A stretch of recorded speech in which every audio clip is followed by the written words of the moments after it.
Good day and welcome to the Strong Ambition Podcast. I'm your host, Rhyland and AJ. I'm here to discuss ambition, to discuss what makes people thrive in their industry, anything around the realm of nutrition, exercise, or mindset, because that's what I do and that's how I help people. And I want to explore these thoughts with others that are really great in their field that have done this or things relating to training, nutrition, and mindset that help them excel. And today I got a great guest. Today is AJ Zeglen, mentor of mine, huge mentor of mine. When I finished actually starting at Focus Fitness, he was the guy who said, okay, let's take a chance on this guy, because the former manager did not, want to take me on. He took me on because of my history of boxing, and he trusted me. And then on top of that, I still remember the day that he referred to me as a leader in the gym. It changed the way that I looked at myself and how I held myself in the gym. And then from there, he was just an amazing mentor and teacher. His knowledge is so vast when it comes to training and nutrition and even mindset. He's a strength coach for True North, and he works with the Moose, sometimes the Jets, and Focus Fitness always works with pros that come and train in their off season that come from here locally.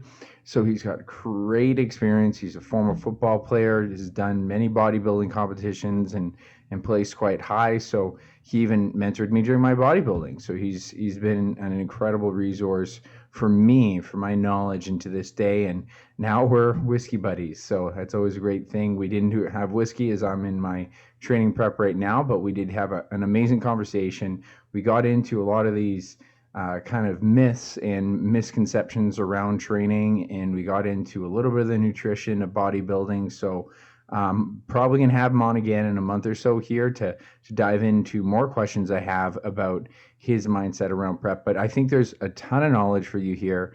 So without further ado, dive into this episode. And if you can, try to take some notes as we go along here. Hey AJ, how you doing, my man? Doing very well, man. How are you doing? Pretty darn good. So you're set up there in your office. I like that. So how's the day going there? You guys pretty busy there or what? Yeah, it was just a standard practice day for the team today. So with the Moose guys, we were between games here. We had a game last night. We got a game tomorrow to finish off a stretch where we had 5 games in 8 days. So pretty busy stretch. So today was just a bit of a lighter practice for the guys that didn't play last night, and a little bit of a light workout in the gym, some core work, and yeah, it's been a good day though. Every day is a good day. I feel like I'm pretty fortunate. I got a good life. Beautiful. Gratefulness is a key to happiness. Mm-hmm. Just on that, because we kind of dove into that, but I would love if you gave kind of your background and like, how you do help the Moose in True North. So give your background, your history, and then kind of talk about where you're at now. Yeah. So I was pretty much an athlete my whole life, and my main sport was football growing up. I played a lot of sports, but football was the one that I seemed to take me the furthest in life. And so if you grow up playing football, you also grow up in a weight room, because the competitive season is pretty short compared to other sports, and it has a very long off season. And there's a huge emphasis put on weight training in that sport. So, through all those years of spending time in the weight room and growing up in the 80s and the 90s, where Arnold Schwarzenegger and Sylvester Stallone and all those guys were the kings of the movie theater and stuff. And so you kind of just grew up always wanted to be big and strong like those guys, and also, to become more proficient at your sport. So I just kind of fell in love with the gym along the way, and been working in gyms like forever now. Since I was about 20 years old, I got my first gig working at a old gym called Ironworks that used to be on corner of Panet and Narren, and they were hiring a midnight guy to work from 11 at night till 7 in the morning. It was a 24-hour commercial gym. So so since that point, I've been in gyms ever since. And fast forward about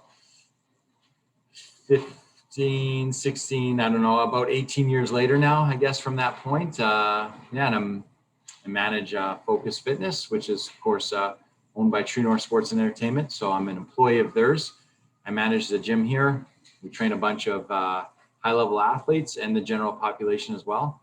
And then we're all under the same umbrella. So I've been fortunate enough with my association with True North to assist with the strength and conditioning for and the Manitoba Moose for the past, I guess this is going on year 8 now that I've been helping out with our city's hockey team. So quite a while. This year, due to the pandemic, it's really kind of, affected our business. Of course, we're a training facility for our hockey team. So, and our hockey teams are in a bubble, so we can't have any crossover between our regular members. So we haven't been able to open to our regular Focus members. So I was just kind of redistributed full time to work with the Moose this year, which I absolutely love. The staff is awesome, great group of guys to work with. Players are awesome. Is really, really good group of players, and so I'm just really enjoying my time doing that. Yeah, it's such a cool environment there. It was probably one of the best jobs I ever had. Working with you and for you at True North there in Focus, and you're even getting the ability to work with the teams individually or as a whole, which is a whole nother environment I never got to. I sub for you here and there, but the coolest thing that you were managed to really develop in Focus Fitness has fostered so well is this big group dynamic between not big of a difference with like the family you have with the general public members when it is flexible to them, and Yeah. then the pro hockey players that come in there, they have their own culture, and it's such a welcoming environment. And has Focus Fitness always kind of been like that, like since the day that you kind of started with them? Yeah, like for as long as I can remember, like it's always been like that since I've been there. That was something the previous owners, Jeff Wood and Glenn Carnegie, who were two big mentors of mine as well. I think they did a really good job kind of setting that precedence of how the gym was going to be, and the culture and the atmosphere and the environment that they wanted to create to have people come train there. And so when I started working for them about 11 or 12 years ago now, I took to it right away, because if you came from a background where you played a lot of team sports, you instantly kind of gravitate towards those situations and environments, right? Because it's what you grew up in, and it's what you feel comfortable in and what you like being a part of. So I think it's just a continuation of the bar that they already set, right? And then when I took over running the facility, it was just really important to me to try to continue that same culture and environment, and have everyone that comes and trains with us here, whether they're, like you said, an athlete or from the general population, and everyone that especially works with us here, to feel like we're part of the, we call ourselves the Focus family, and to feel like, they were a part of something and that they enjoyed coming to work every day. And I always tried to hire and bring on people that I honestly just like being around, right? Like you're gonna be around each other all the time, and so you have to have a mutual respect for each other, and you got to enjoy each other's company, right? So I've always said, like, I'd rather hire good people, and then we can teach them how to be great trainers, rather than hire someone that might come in that seemed like they might be a great trainer on paper with certain credentials and certifications, but then you kind of get them in a social environment and they don't seem to be that great of a person, right? So I rather spend every day working with great people, and we can all learn. We all have the capacity to learn and get better, right? So as long as they're willing to learn and get better, then they can really come in with not a lot of training experience to begin with, and we'll show them the ropes and coach them up. And like I said, they're willing to learn and soak it in, and they can become a great trainer. Be Yeah, a great person first. oh, and you can't. change their personality that much, right? Like, you can't be like, well, you got to act like this. Like that's you hope to influence people like that, but and even on a fundamental basis, like even if you were to think of strength training and I remember my friend said this a while ago when he was a golf pro, and he's like, I would rather take a novice that barely knows anything because you can shape them.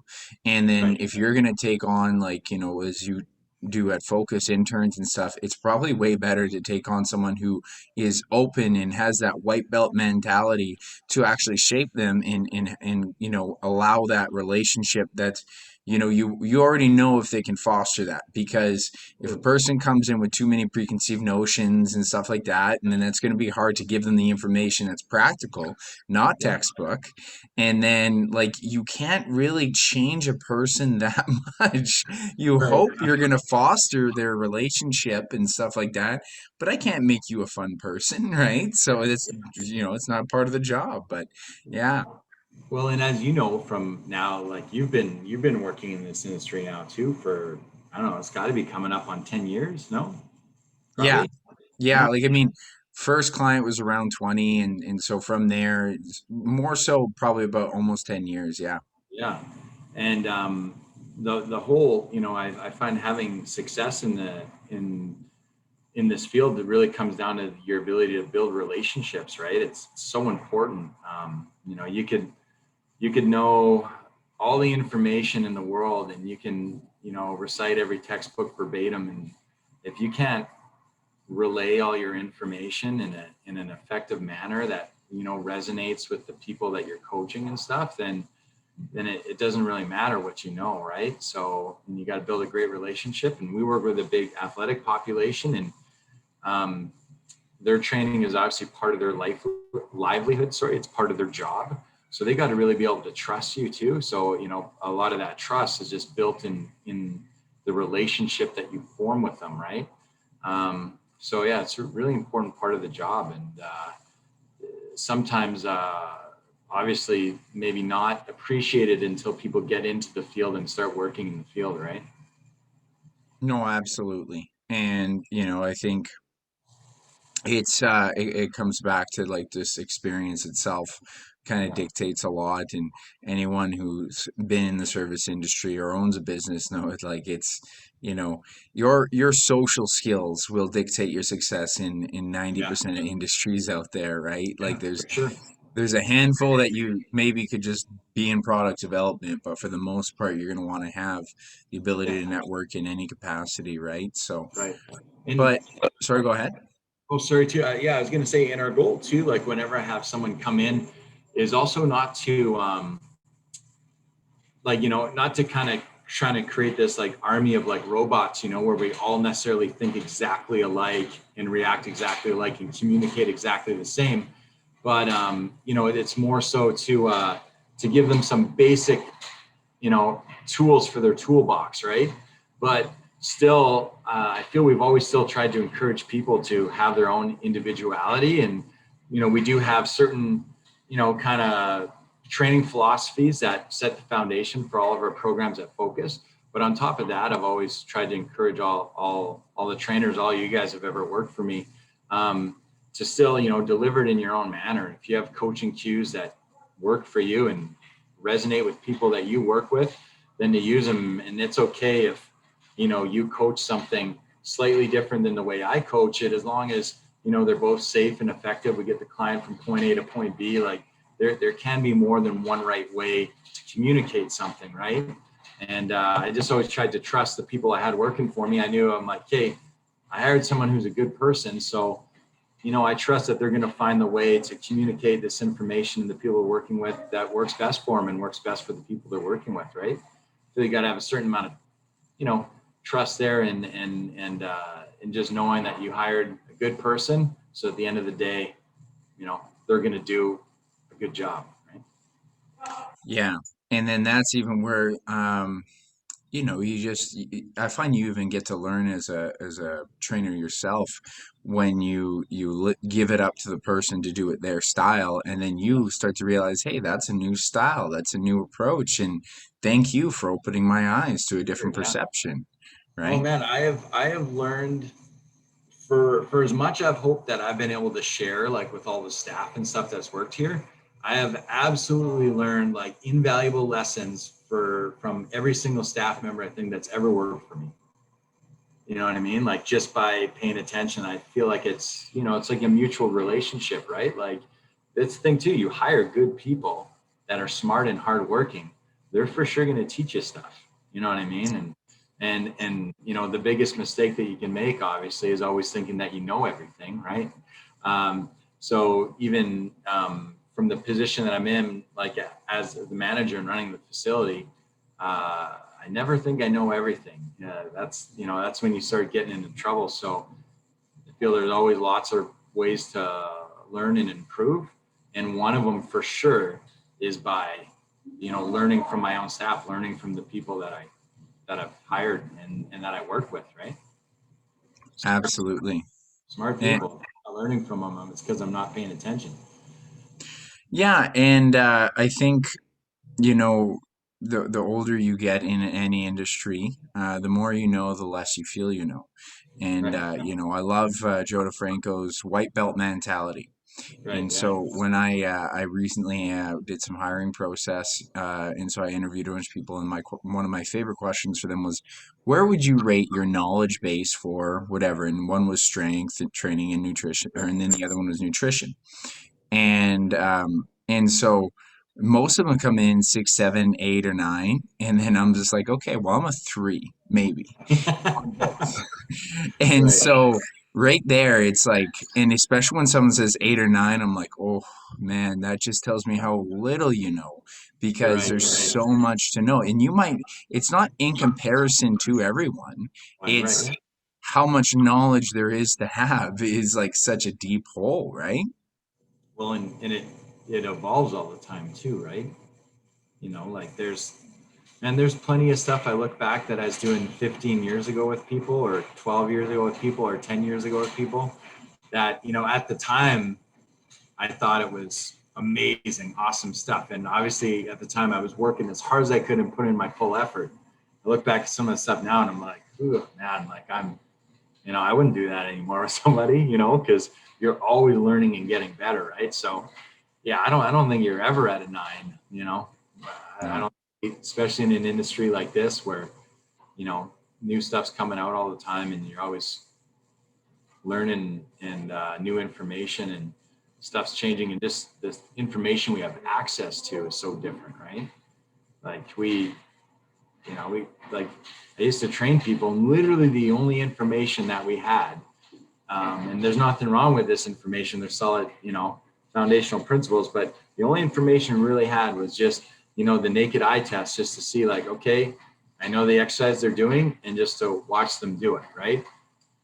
There was no way to measure the speed of the bar. There was no, no one was looking at heart rates, or no one was like, measuring exertion. There was like very little emphasis put on like recovery and different stuff like that. Like it was just different, right? And then now there's like, tons of tools, right? We have all our athletes filling out daily questionnaires here so we could gauge their recovery on a daily basis. We have, stuff now that measures bar speed and bar path, and we have like all these different tools. We have guys wearing wearables that gives you heart rate, body temperature, the speed they're moving at, impacts that they feel within competition. Like the technology now is, amazing, right? Like stuff that we never even were able to look at before. Now it's just changed so much. I don't know if you're ever at a 9. You know what I mean? I feel like I've been at a 5 since the day I started, and I've never moved, because every time I learn something, a whole bunch of new stuff comes out to learn again, right? Like, Totally. And I think like that's kind of my thing is like the more I know, the more I don't know. And especially like when I talk to people in research, you answer one question, you got 100 to 200 more. It's like, hey, right. we got this answer, but wait, where does this go? Right? And so it's always a rabbit hole upon rabbit hole. And Yeah. that's kind of the cool thing. But I do want to kind of, one of the main reasons, not just because you're a great bro to talk to, but because your experience going back and forth between, strength training with athletes and general public, you've got a really good, set of experience here. And I would love to speak to kind of some misconceptions and problems people have. Yeah. First, I would like to kind of discuss the idea of, let's talk about strength and, kind of maybe size gains or strength gains. What are some common problems that you see that people make a mistake of, even some athletes possibly making a mistake of in order to get bigger, get stronger? Yeah. So I mean, common maybe misconceptions. Well, uh, starting with the general population first about strength. Uh, Common misconceptions on the female side are that they're going to get huge. You try to promote the benefits of strength training, and a lot of the time, the first response you get is like, well, I don't want to get too bulky. I don't want to look like this or that or whatever. I don't want to get too huge, and you're like, trust me, like if it were that easy, you know what I mean? That would be amazing. I'm trying to get huge my whole life, and you're worried about doing 2 weeks of strength training because you think you're going to end up looking like Arnold Schwarzenegger, right? So that's a huge misconception. I think another big misconception with strength training within the general population is that it doesn't fit into people's goals of changing their body composition or losing weight or losing body fat, right? People, I think, in the general population all the time associate losing body fat and losing weight just with like cardio. They're like cardio. I just gotta run all day, every day, and I'll lose weight and stuff. And when you look at it from a more global kind of big approach, and you realize that, all the benefits there are to maintaining a healthy body composition and a healthy weight, by having more muscle mass on your body and being stronger, then you really start to kind of get rid of some of those preconceived notions that losing weight or losing body fat's all about conditioning. So those would be a couple big ones that I see that are misconceptions or sometimes mistakes that people make right off the start with the general population. I would say with the athletes, a lot of the times I think, especially with the younger athletes, sometimes they have a hard time being patient in their strength training, right? Or in their training in general.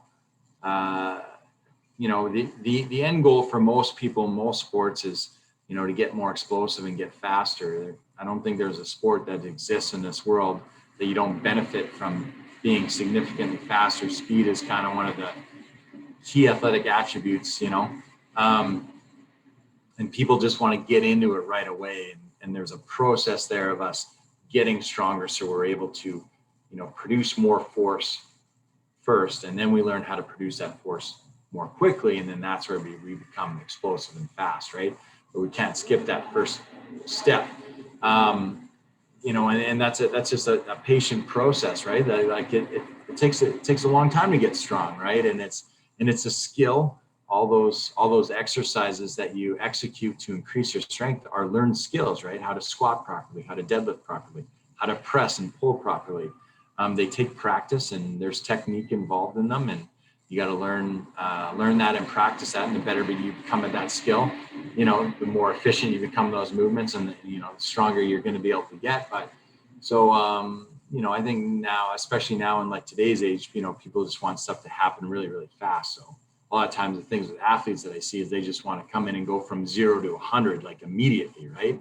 It's like, well, no, like first we're going to prepare you to train, you know what I mean? And then we're going to start training, and then there's going to be a process where not everything is going to be come in the gym and lift as heavy as we can every single day of the week. You're going to beat yourself up that way, and you're not going to be able to recover eventually. And it's going to be, the kind of law of diminishing returns there. So you got to be really patient with that process. And there's a lot of substantial quality work that gets done in the strength world using submaximal loading. And I think a lot of athletes don't recognize that either, right? And they make that mistake as well, where everything has to be, I got to find my 1 rep max every day, right? But as you know from your experience too, you can probably add to this the quality strength gains you can make working at submaximal loads. Like I know you're very familiar with the 531 program, and you even led to some of the efficient changes that we made to the 531 over the years at Focus, and how we've slightly altered that to better fit our athletes. I know you really drove that process. But there's quality strength gains being made there with athletes of all ages and skill level at very submaximal loads. Oh, I'm so glad you brought that up because that's like the 531, was such a hard lesson for me to appreciate, that harder isn't better. And because if you're too hard, you're not doing it well. And you had, stated something so valuable for people that lifting is a skill and it will always be a skill. There are power lifters that only once they've done that skill for an extremely long time, then going upwards to above 90%, then that actually is what they need to do. But, I always compare it to like whether it's sport or, even knowledge base. You can't handle 1 rep max intensity of doing any skill. Like you can't Right. handle that stuff, right? Like no one got better going full out in any sport constantly other Yeah. than random genetic like, beasts. But even then people don't appreciate that you foster technique at the Yeah. appropriate intensity, right? Yeah. Absolutely. Yeah. Yeah. Yeah, I would say it's just kind of it's just another big misconception, right? That everything's got to be heavy all the time or going to complete failure all the time, especially in strength training, right? And sometimes that's a misconception, because I think there's kind of that thing though instilled in athletes from a very young age, right? As I could remember it in football and every sport that I played that like, um, anything kind of short of 100% exhaustion is then not your 100%. It's not all you can give. And you never want to leave anything out there, right? And it's this old school mentality that still holds very true in certain situations and in the competitive aspect or context of like the game itself, but in the training to get there, um, as you know, in strength training, sometimes it is about using some maximal. Sometimes it is about leaving a rep in the tank, you know. And sometimes people get all like, "Oh no, no," and it's like, let's not confuse like quality strength training with, let's say, like training for hypertrophy and training to muscular fatigue or muscular endurance. Is like, there's obviously, there's a big gray area there, and there's a lot of different ways to do stuff. There's a lot of different things to train for. But I would say if you're just training for pure strength, there's a lot of value to using techniques that are gonna, sometimes leave you a rep short of failure or leave you, a substantial amount of weight underneath your max for your working sets. And people would be surprised how much quality strength work they're still getting in. Yes, and I fostered this so much in the last couple of years, and I always tell people it's like, if you want to hit your ego 1 rep max, you treat it like a meet, and you aim for it maybe once or twice a year.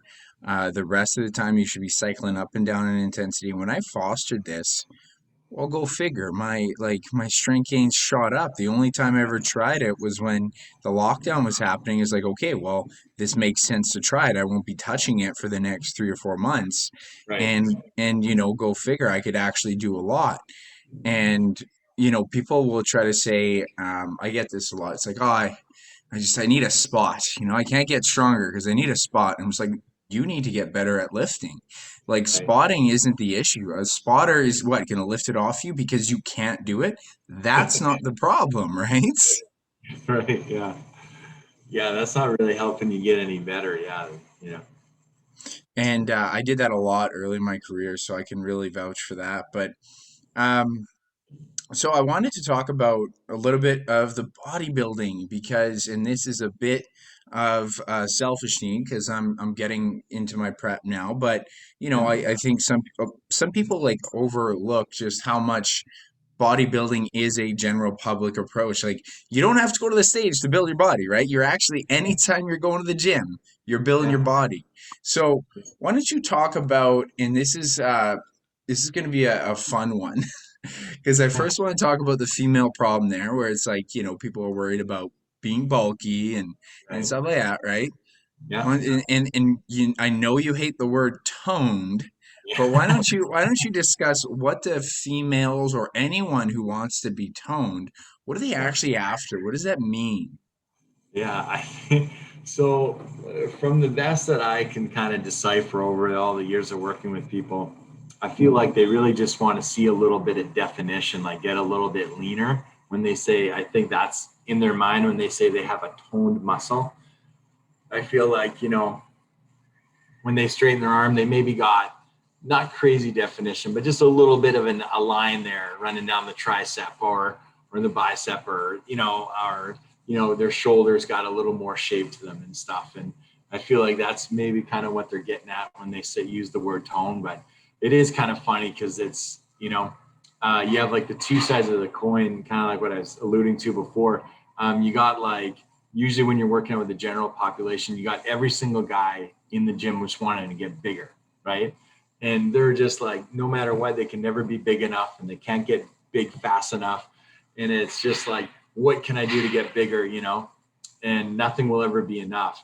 And then on the flip side of that coin, you got all the females coming to the gym, and a lot of them are, you know, kind of shy on the strength training because they think that when they do a couple sets of a strength exercise, they're instantly just going to explode and be like super jacked up. And so it's kind of funny just how men and women kind of view that differently, right?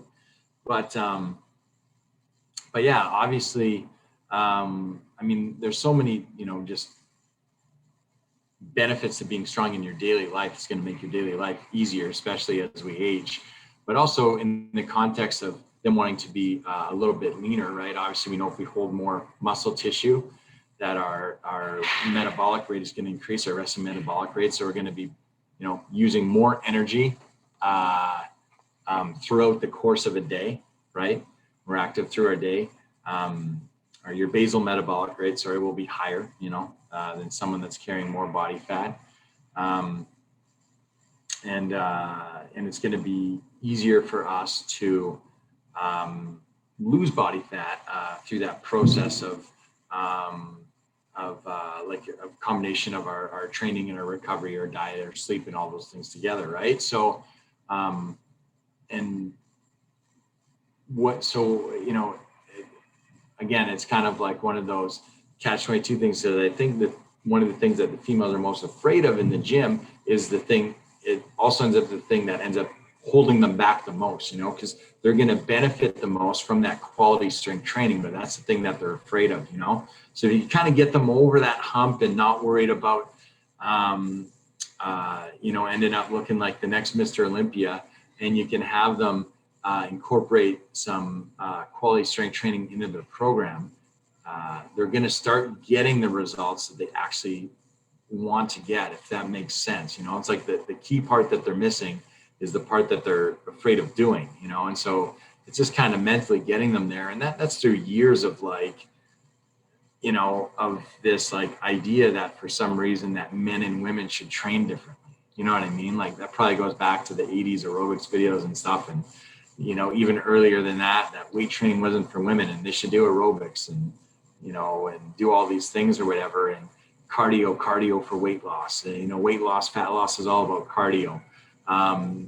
That kind of was like, instituted a long time ago, and it kind of hung around for a really long time. And it's starting to change more now. It's weight training has never probably been, and strength training has never been more prevalent, I would say, in people. And like you go to any gym now and you see, tons of people deadlifting and squatting that you never used to see before. Like when I was started in gyms, like we had this like little section of the gym that we called the pit, and it was where all the squat racks were. And like that place used to be empty 90% of the time now. And now you go into even a commercial gym and you can't even get a squat rack. Like they're all, so that's pretty cool to see, obviously, the evolution of that and people becoming more educated on the strength training, but Yeah, no, and so let's kind of dive in a little bit to how that programming might be similar or how it might be different. You have two individuals. One does not want to get more size, but they want to get leaner. Could be male Yeah. or female, but that's what they say. And then the other one wants to get size. Yeah. What is the inherent difference? Yeah. So if I have, so let's say I have someone looking to get size, obviously, um, from their training techniques, um, I've found to get pretty good results when we do take stuff to failure. So when we're talking about the strength training and how submaximal load and leaving one in the in the tank and not going to complete failure being really productive for strength training, I found a little bit of the opposite for the training for hypertrophy, and it's really about taking that muscle to complete mechanical exhaustion.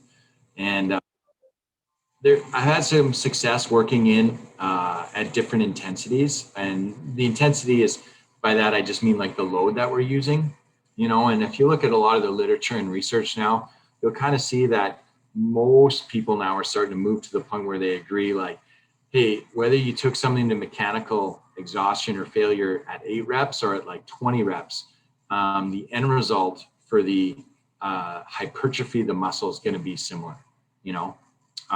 Maybe if you are you doing that at a little bit heavier loading, there might be some different in strength gains of the person that's using a little bit of a heavier load as opposed to lighter load. But it's really about taking that muscle to mechanical exhaustion than it is the load that you're using for hypertrophy, right?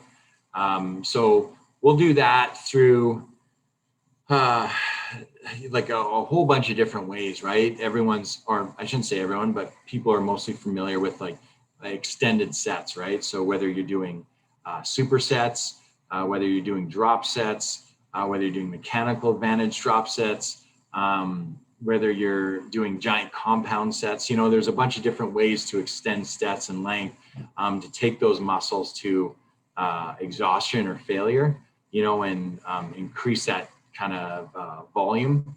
And I shouldn't even really, like, the volume is important, and I do think the time under tension is important in my personal view. Some people feel that time under tension gets too much credit for hypertrophy because, again, like I said, they're saying that, like, it's not really about, like if someone maxes out and fails at 25 reps and someone does it 8 reps, obviously that person at 25 reps is going to be under tension,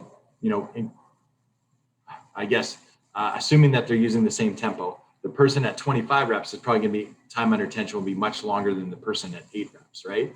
But there seems to be a lot of pretty convincing evidence and a lot of very smart people in the industry that feel that it's more about taking that to failure, even though the 8 rep person was still under, their time under tension was less. The fact that they took it to mechanical failure, mechanical exhaustion, just like the person at 25 reps, that the hypertrophy effect will be the same. Does that make sense? Kind of what I'm saying? No, absolutely. And I feel like time under tension was like the main thing you talked about when I was at university about 5 to 10 years ago.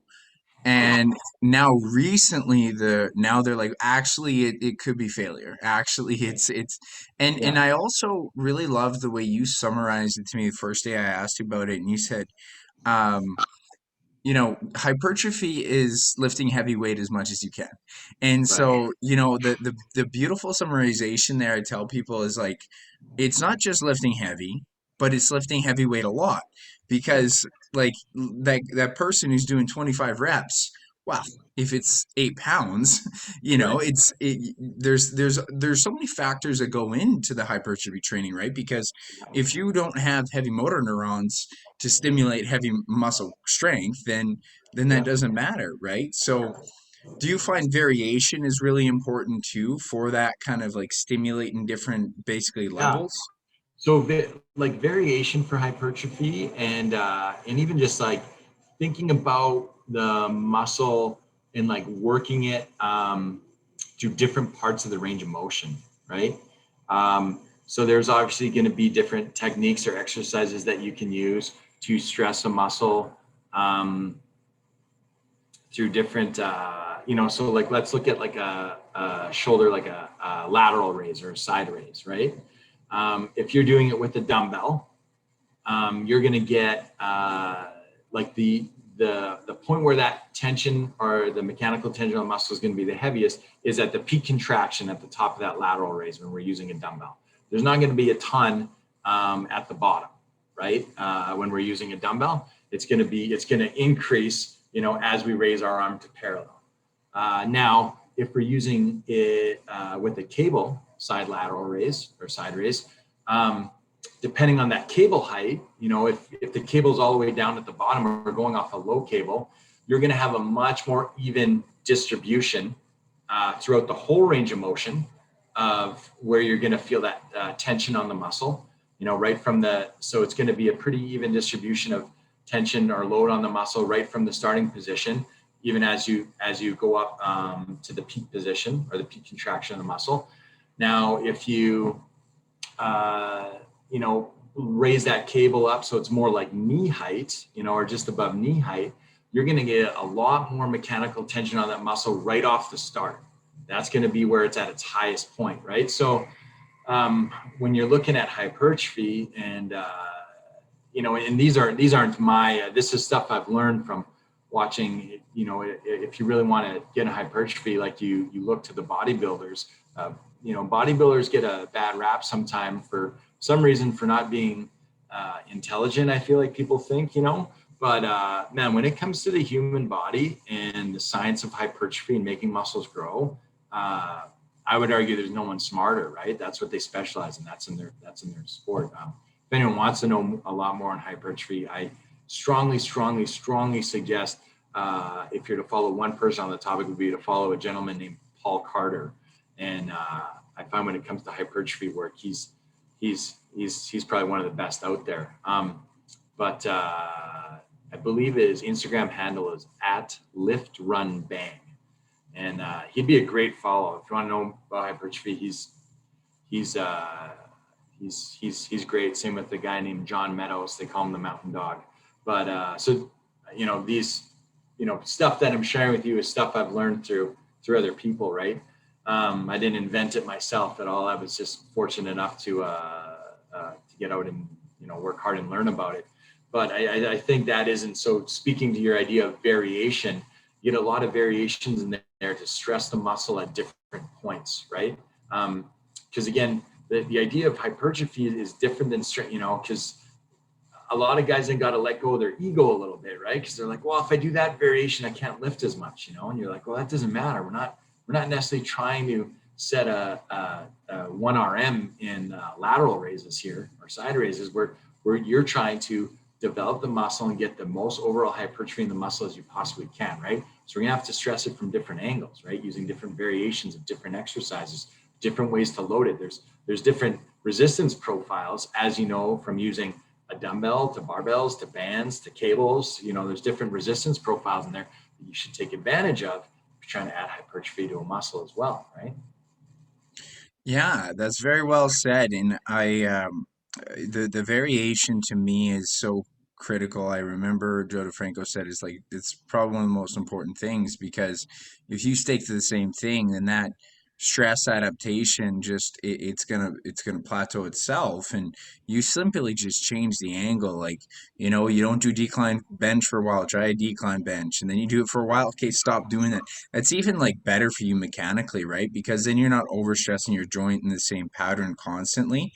Yeah. And yeah, no, I fully agree. Now, I'm curious from this on the flip side. So a couple different variations I want in this honest curious.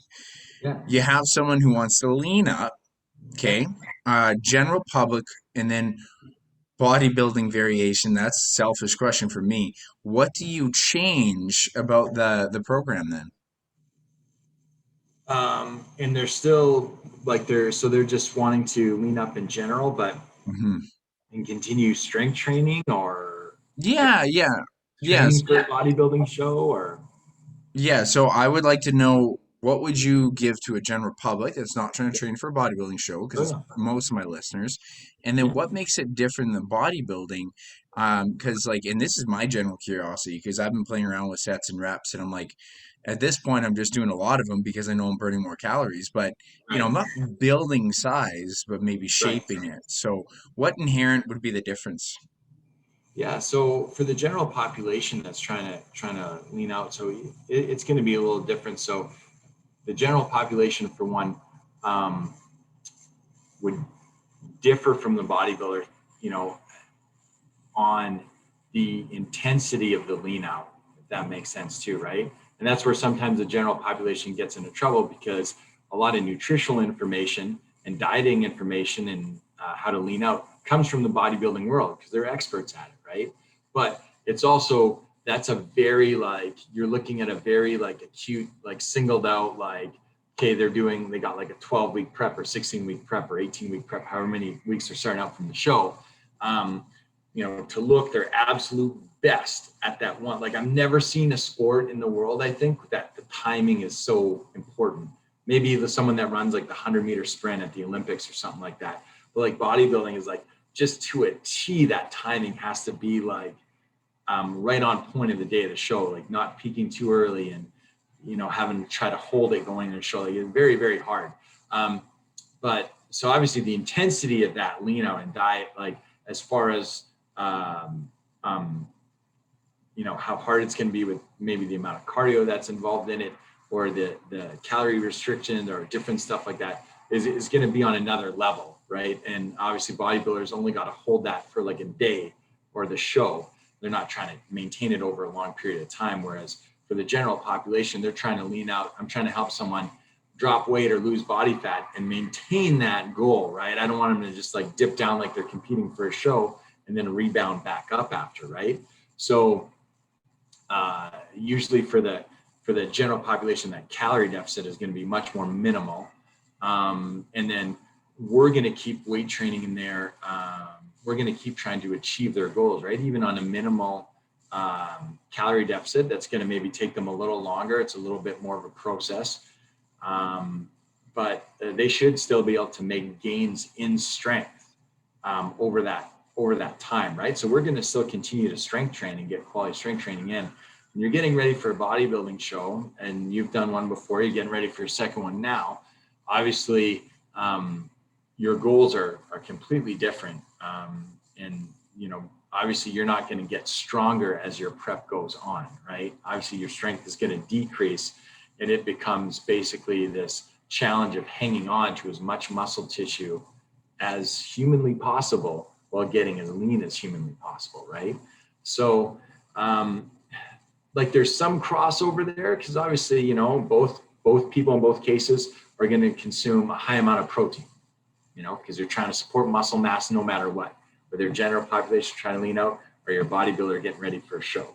And then with both groups, there's going to be some sort of manipulation of carbs and fats. One is going to be lower, one's going to be higher, depending on how that person responds and what their preference is and how they feel, right? But that's the rest of your distribution after the protein is set. That one's non-negotiable, right? That one's going to be high.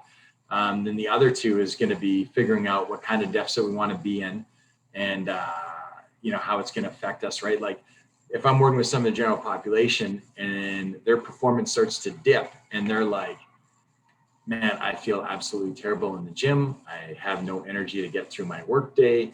It's getting really, really hard. It's becoming a grind. I'm like, your deficit is too large. Like, we got to cut it back. This is not, sustainable, right? And bodybuilding, you're going to hit a point in that prep where you feel that way, and you're not going to take them out of it. You're going to keep pushing forward through this, right? Because you're like, yeah, that's kind of part of the process, unfortunately, right? Like, you're going to hit some pretty tough, some pretty tough stretches there as you get ready for a show, where you're like, I feel like I got no energy. I feel like I can't think straight. Like, I can't think well. I feel like I can't whatever. And you're like, okay, but I got to keep pushing, because I got to still get leaner and I got to get more, you know what I mean? And so there's where the kind of the difference is, right? But that's a huge part of the sport of bodybuilding. Is I don't think it gets enough credit for the mental fortitude that it takes to compete in a bodybuilding show. I think that's overlooked a lot. A lot of people just think like, well, you just go to the gym and do a whole bunch of curls and eat chicken and broccoli every day and blah, blah, blah. But like the mental fortitude, the mind games you start playing with yourself, when you're getting ready to compete in that sport, that's like, that's such a huge underrated part of that sport, very challenging. Yeah, it was pretty reassuring on my first one when I was like a month or so in. I remember lifting with you one day, and then you just said, "Oh, it's the hardest thing I've ever done," and you said it's so like straightforward. And I mean, you've done a marathon, you've done football, and I'm just like, okay, yeah, this is some fucked up shit. Like this is like some days I thought I had the flu. Like it's just Yeah. it's brutal, and I mean. It's It's just like you had said, people don't give it quite enough credit. I think some people have a sense of it. And then I also think that's why people like kind of almost fear saying that they want a physique now is yeah, because they'll be like, oh well, like I'm not trying to hit the stage. I'm not trying to hit the stage. You're like, well, you shouldn't. like totally no, like fine. most people shouldn't. Like I even know someone I'm saying you shouldn't hit the stage. You did it last year. Stop doing it. That's not healthy. Yeah, yeah. No, for sure. And it's that's a thing I think though that you kind of figure out the more you're into training in the gym and stuff. And you alluded to this before, is that the sport of bodybuilding doesn't require you to compete in a bodybuilding show. You know, you can be a huge fan of the sport. You can be a huge fan of bodybuilding, and a huge fan of just improving your own physique. And you could have no aspirations of ever stepping foot on the stage, and that's totally cool. Like that doesn't mean that you do not participate in bodybuilding. Um, you still do, obviously, right? Um, that would be like, looking at everyone that's ever, played hockey and been like, well, you didn't play in the NHL, so you never played hockey. You never participated in hockey. You didn't play in the NHL, right? You didn't, you were never, so like it's, it's kind of, we're talking about misconceptions before. I think there's a misconception there. Like sometimes when people like associate bodybuilding being about, right? Because you maybe just like walk by the magazine rack at the grocery store and you see whoever Mr. Olympia, right now, Big Ramy or whatever in the front of a magazine, or Phil Heath for all those years in front of a magazine, and people are like, I'm not into bodybuilding, It's like, well, actually, like you go to the gym every single day and you're trying to make a better, a concerted effort to like eat better and like get stronger in the gym or look better, when you take your shirt off in the summer at the beach or whatever, like the normal things a lot of people want to do, right? And if you're into those things, you kind of are into bodybuilding, right? You're into improving your own body. Like there's, it's a really wide, like expansive, sport that, a lot more people probably take part in it than they give themselves credit for, right? Absolutely. No, and that's something I've really tried to shine a light on a little bit for those who are like, hesitant to admit it. It's like, hey, it's okay to admit that you want to improve your physique. Totally. You had mentioned this years ago. You're like, and I appreciate where there's circumstances where it's just really hard for people to improve their physique. Yeah. So they have to work on being, at peace with themselves. And, that's why the haze movement exists and everything like that. But when someone just pushes so far away, it's like, whoa, you don't have to want the stage to enjoy the process, right? And Yeah, totally. Yeah. And you don't want to, there's nothing, I feel there's always an overcorrection a lot of time with a lot of stuff in society nowadays, so it's like, there's nothing wrong with people wanting to work out and to feel like they perform better or they look better or they whatever, but you know what I mean? Like there's nothing wrong with that. Like, you know what I mean? You're not hurting anyone. You're not doing anything like that. You've kind of set out this, something that you want to attain for yourself. You know what I mean? And not everyone's going to look the same and not everyone's going to, and that's not what it's about. You know what I mean? There's no such thing as the ideal body or the ideal whatever. That's not what it's about. Like it doesn't matter, right? But it's just, we should never try to discourage people from trying to improve, or get better. And if that person if their idea is getting better, is going to the gym and they want to do this so they feel this way, or do this so they look this way. It's like, I would never discourage that. It's a very, for me, getting in the gym and trying to make yourself better, however that may look to you, is a very positive thing for your life. But, Yeah. And, I'm glad you kind of pointed that out, that even, and this is the important thing for bodybuilding itself, is like, it's about you improving yourself. And I've heard guys say this before. It's like, even though you are competing, you're mainly competing against yourself. And, that's, absolutely. yeah, and that's the way I'm really taking this next competition. So I was just going to run you through a little bit of how my nutrition is a Yeah, little bit different, because cool. I'd done the carnivore diet before, Yeah, yeah, and I just found that it was like, I won't say it's as fast. I'm not going to say it is. It probably won't be. But I yeah, have a theoretical stance that maybe it could be pretty close and you can output more, because one of the things that happens is, is like you just have no energy. yes, And yeah. so what's different about this diet is, you said protein's high. I'm actually shifting my protein really high. And Right, so I'm going to consume on average, when I figured out what my bodybuilding calories were, they were around 1,600 calories. And that was, just over my body weight in protein. I'm protein, yeah. having, so that's 40 to 50% of the calories. Like, I'm having 60 to 70% of my calories 5 days out of the week.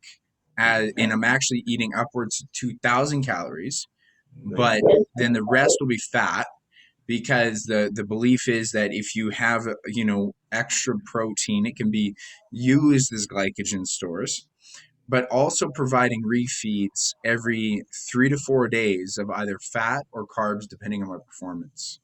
right. So that's what I'm thinking now. And if you even add that up, so even on a refeed day, I go actually sometimes, depending on performance, higher calories, but that Right, kind of gives you that general average. right. So your style that you had kind of taught me on, Yeah. basically just the most minimal amount of calories, maintain the most lean muscle tissue, correct? Yeah, yeah. Like you would, you obviously have, like, at the end of the day, a deficit's going to have to be created somewhere, right? Yeah. Um, yeah, I kind of I don't know if I want to call it traditional approach or whatever. It's about, but is to obviously have a very high protein diet, because you're trying to maintain as much muscle mass as possible. And when you get in a caloric deficit, um, that's tough to do. So you're trying to keep the protein very high, and then obviously you're going to have to drop your carbs and your fats low to create. That's where your deficit's going to come from, right? And now, like I said, people do slightly better on certain, relationships or ratios between those two, but the traditional kind of bodybuilding ways to be a little bit lower carbs. Your fats are going to be low too, but you want to obviously make sure that you never drop them, or everyone's going to do this differently. I never feel that fat should be lower than 20% of your total caloric intake for the day, just because they do, at the end of the day too, you have these goals and you're trying to do this and that, but like, depending on your way of going about it, I always feel we should try to keep people as healthy as possible as well. So if your fat starts dipping below 20% of your daily caloric intake, I feel like now you're in there for a while. I feel now you start, running the risk of it having to affecting some of your body's daily functions. We'll say that it goes through to help just keep itself alive and healthy, right?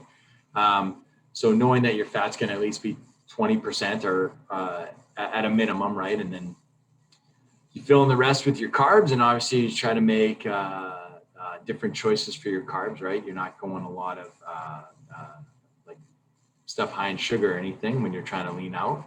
And and then you're tracking your progress, and you will have like refeeds or cheat days or carb ups or whatever people call them too, right? Because there is a certain amount of performance aspect you want to maintain in the gym as well, like through your training, right? You can't be a total zombie throughout the whole process, right? Or that's going to affect your physique in a negative way. So you try to just go off of your progress and where you're at as to when you should time to have your those higher carb days, right?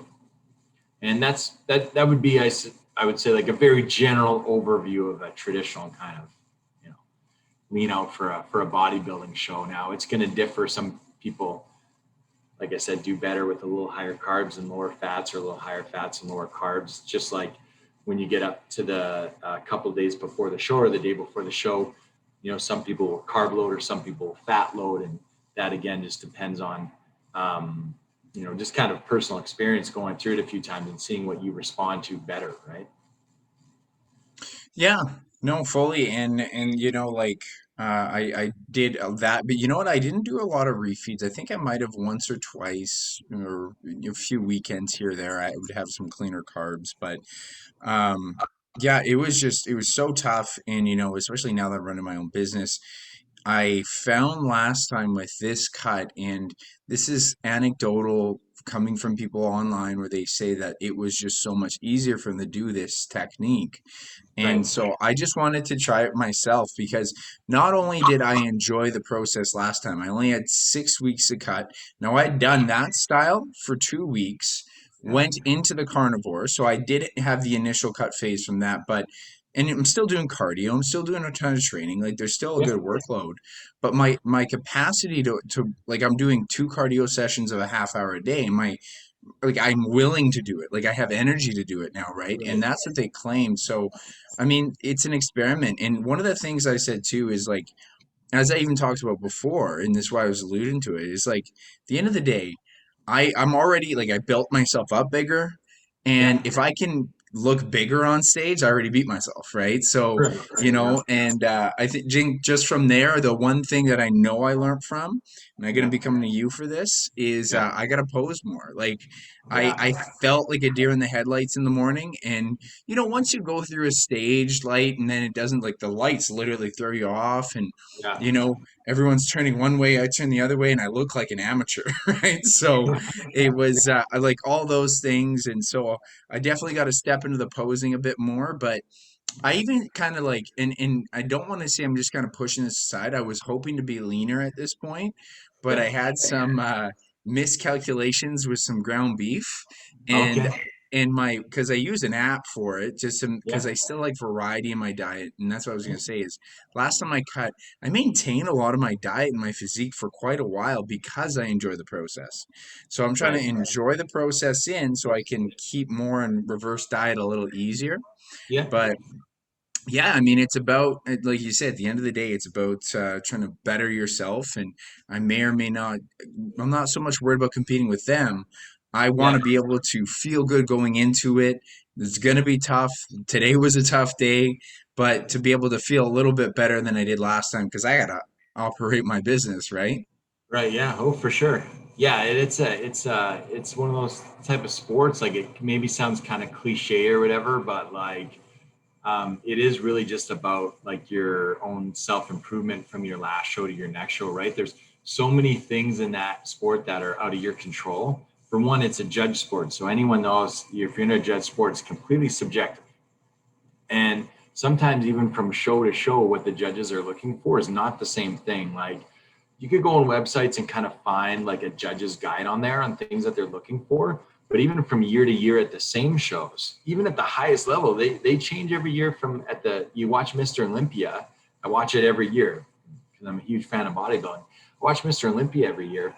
Even on there, they say like there ends up being shifts in what the judges are looking for year to year. Like, and they go through runs where like for the longest time, it was like the mass monsters there, right? And like Phil Heath, had won like 7 years in a row. And then all of a sudden he got knocked off that one year by Sean Roden, who was not as big, but they were like, oh, bodybuilding shifting. The judges are looking for much more of this like symmetry and this X frame type of, and they're talking about this thing, you know what I mean? And Sean Roden pulls off this upset and he wins. And I'm like, and I like it, it's kind of crazy, even at the highest level of this sport, do is there not, you know what I mean? Like, how can one year it be about like the mass and the size, you know, and then the next year it's not, you know, like, so it's a completely subjective sport. The kind of bar that's been set is kind of changing from year to year, show to show, maybe even organization to organization. Like different governing bodies might have different preferences and how they want their athletes to like it. You know, so many different things you can't control. Like, you don't know if you're going to get on stage, it's going to be 20 people or like 5 people, right? Like, in like, you just don't know. So the only thing that's constant in all those things is yourself, you know. So it's literally the only thing, it's the one constant, and it's the only thing that you can control in all those scenarios. So it really is about just trying to be like, hey, what did I look like last time? I have to beat that guy, you know, or I have to beat that girl that I was last time, right? And when I get up on stage, at the very least, I have to be better than them, right? I don't know what anyone else is going to look like. I don't know what the judges are going to necessarily want, but I got to beat that person, you know? So there's a bit of a cliche in there. I know everyone's like, oh, just beat yourself, you know, or do better than you did last time. But it really is, in that sport, like the only thing you can really control, you know? So, and it's a tough process. It's a challenging process to do that. Well, but I know you said it sound corny, but the way you worded that, I actually thought was beautiful. And I think a lot of people in any realm, in any sport, in any walk of life should look at it like that, because you had referred to yourself as another person. And I love that because it's like, hey, that is my competition. That is the person I know. I know who they were. I know Right. what they did, and I'm going to beat that fucker. And I Yeah. think that if you create this alternative idea of your personality, this other version of yourself, now you can measure it, know it inside and out, and then Totally. that actually ensures you're going to be better than yourself, right? Absolutely. Yeah. Yeah. Better than you were last time. Yeah. Absolutely. That's what it's about. It's getting better. Right. So, yeah, you're right. You know, just treat it like it's a different person. Right. And you're competing against them. Right. Yeah, I love that. That's great. You know, Well, I love this conversation, AJ. I do unfortunately got to cut it here. Got a no problem, client man. coming right away here, but Yeah. this was a lot, and I'm gonna get you on the podcast very soon, probably in another month or so here, as my cut progresses and we get some posing in and stuff like that. And one of these days, hopefully, we'll get on the stage together. So why don't Oh, you that'd be awesome. yeah, why don't you plug yourself? Why don't you tell people where to find some of your stuff?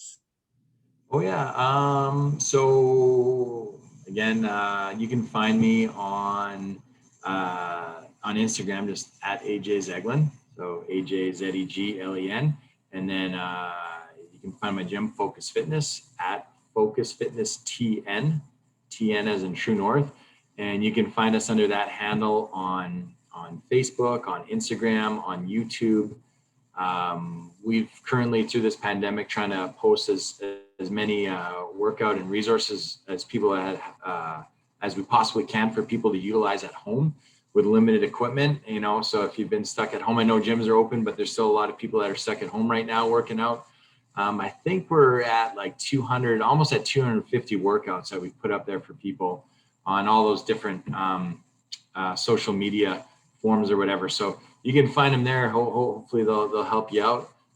Check us out on there, or if you loved hearing our conversation, just get in touch with me for any questions you may have. That would be awesome. I'm obviously passionate about this stuff, so I love talking about it with people. So Yeah, and let's not forget the Business Athlete podcast, right? You got your own yeah, little podcast. You got your first season out there. So I'll make sure yeah, to put that in the show notes as well. yeah, no problem. And yeah, thanks for having me, man. I Yeah, love this was great. I love doing this with you. It's a lot of fun, and Yeah, well, it's really cool, man. It is so awesome and so cool just to see what you're up to nowadays. You know, like it's really awesome just to see how much you've been able to do and working with people, how much you've learned, and yeah, it's just it's awesome. I love well, being a thank. Well, you were a huge part of it. You were a huge mentor for me, and so that's why I always love coming back and chatting with you. And hopefully, we'll have to have an in-person whiskey here soon. It's been a oh little yeah, bit too long, eh? absolutely. Yeah. We know how Okay, that AJ. turned out last time for us, but Yes, yes. Okay, AJ, again, thanks so much. I'll talk to you soon. absolutely. Thanks, man. Thanks again to AJ for that wonderful meeting, and thank you all for joining today. I know that honestly felt like had so much knowledge. He really uncovered a lot of the aspects, especially that little difference between the average kind of person or general public person who just wants to improve their body composition versus someone trying to actually prep for the stage. It's actually a little bit different. And even though you look at that physique and you think, well, I'm trying to go after a better physique, it's not the same rules, and you really want to apply more to the individual. So I felt that was really helpful, and give you a lot of the foundations to kind of go from. But I'm going to have him on again down the road, so don't you worry. We're going to dive in more. I have 100 questions. Every time I talk to AJ, we don't stop talking for a long time. So a lot of good knowledge there. And if you have any questions yourself about training, about nutrition or exercise or mindset, don't forget to reach out to me personally. Ask me some questions or some ideas for what you'd like to hear discussed on the podcast. I'm always open to hearing different ideas. That's what I'm here for. I'm here to help provide knowledge and explore knowledge with other people. So thanks for tuning in today. Remember to share this, subscribe, tell someone about this podcast. That's how I get the wheels rolling on this. And don't forget, it is not about the pursuit of happiness, but the happiness within the pursuit.